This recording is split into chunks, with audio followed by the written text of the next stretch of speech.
Hello there. My name is PB, and today I'm going to be talking about times where my identity was seen as a joke. For context, as you can probably tell, I'm black. And with blackness comes bigotry. Now, I'm not going to be talking about like heavy racism. Okay, how do I frame this? There's like different levels of bigotry. There's like you have like white people who say things that sound like the N-word. You have or just saying the N-word, or saying the N-word with the hard ER, or saying N-word lover, which is another thing. And there's different levels of racism. Like, there's levels of racism where you're told to go back to your country, even though your country is the US. And there's other racism where they say, where are you really from? Which what they actually mean is, what is your ethnicity? But again, that's still not an excuse. But I'm gonna be talking more about like microaggressions where people didn't fully tell me that I was ugly, but they still saw my identity as a joke. So, the first instance that I'm going to talk about is times where I had my hair touched. For context, I do not like it when people touch my hair. The only people who I let touch my hair are dermatologists, my hairstylists, and my mom, because sometimes she does my hair there. And sometimes my friends would kind of like pat me like this, and depending on a person, that's okay. But I do not like it when people are like, ooh, your hair's so pretty, can I touch it? Because that makes me really uncomfortable. Not to mention, it's kind of rude in most circumstances to touch a black girl's hair. And I've had my hair touched at least twice in my life. So, first instance was at church.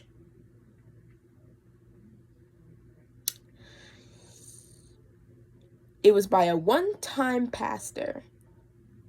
Like, I'm not sure if he was a pastor, but it was a dude who like spoke one time and then leave.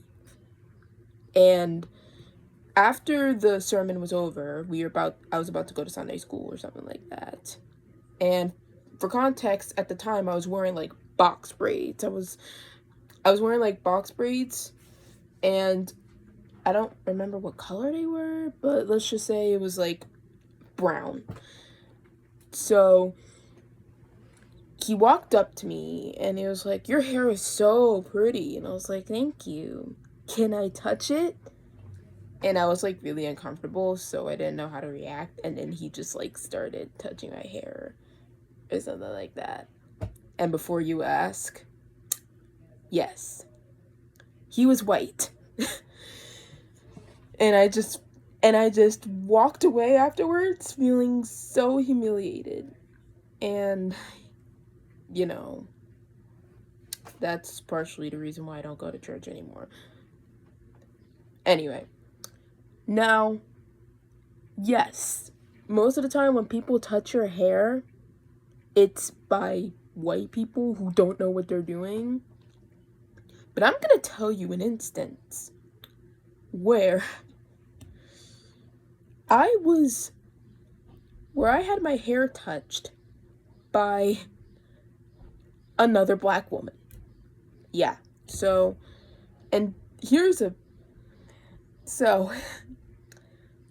we were at a market. My parents and I were at a market, and they were gonna get like some stuff and stuff. I was like listening to my music while also trying to keep the head on a swivel. but apparently my head wasn't enough on a swivel because a black lady who like looked around her 60s came up to me and she said, "Oh, your hair is so pretty. What are these, coils?" And it's the hairstyle that I have right now, I think. And it's like, "Are these coils?" And I was like, "They're 2 strands, and please don't touch me." And I don't think it was, I think this happened like about a few like years ago. And you know, that makes me think. And I feel all I have to say is she should know better. Now again, maybe she was raised to think that that was okay, but again, it's kind of disrespectful to touch black people's hair, and it made me really uncomfortable. Now I'm gonna tell you one last anecdote for people who think that they can't be racist because they're insert race of Latina, Asian, blah, blah, blah. This was a lot more recent. So, for context, I go to school. Yes, I am a child, but barely.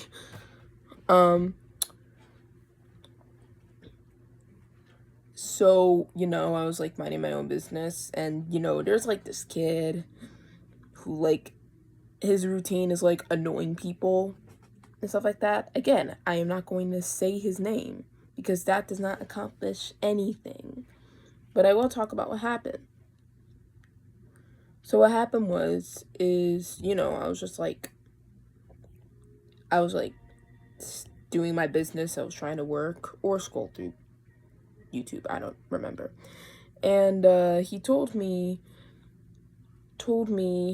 "Can you say the N-word?" And I was like, "No. But I never hear you say the N-word." And I was like, "Yeah, and you will continue not to." For context, I don't really use the N-word that often. It's not fully in my vocabulary. There are some people who do like using the N-word, and there are some black people who don't like using the N-word. But the thing is, you don't owe people slurs. I don't feel the need to say that, but I feel like there's like a rise in bigotry right now, but you don't owe people your slurs. And for context, the kid who said that was Asian. So if you think that you can't be a bigot or microaggressive or racist because you're a person of color but not black, a person of color, think again. Because again, with blackness comes bigotry.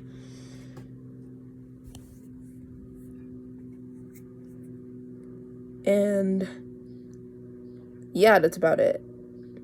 Hopefully I don't have to make a part 2. And if I do make a part 2, it's gonna be about another identity that I have. But I'm not ready to share that part of me yet. So until then, take care.